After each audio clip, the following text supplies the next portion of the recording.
তোমাৰ চশমা ক'ত? চশমা নিদিলে মায়ে? হা নিদিলে মায়ে? অ'হ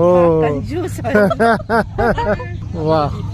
আমাৰ কিন্তু মানুহ এটা অহা নাই, পেটলা অহা নাই। চ' আমি ওলালোঁ। ওলাইছোঁ এতিয়া চাফাৰীলৈ বুলি। আৰু কোৱা আমাৰ পিছফালে আমাৰ গাইড আছে, প্ৰটেক্টৰ।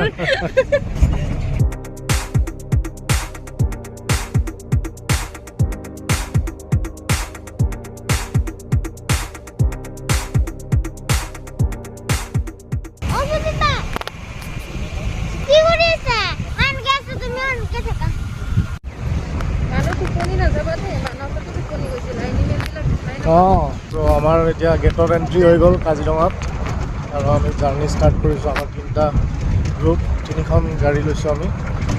প্ৰথমতে অনিৰুদ্ধত গৈ আছে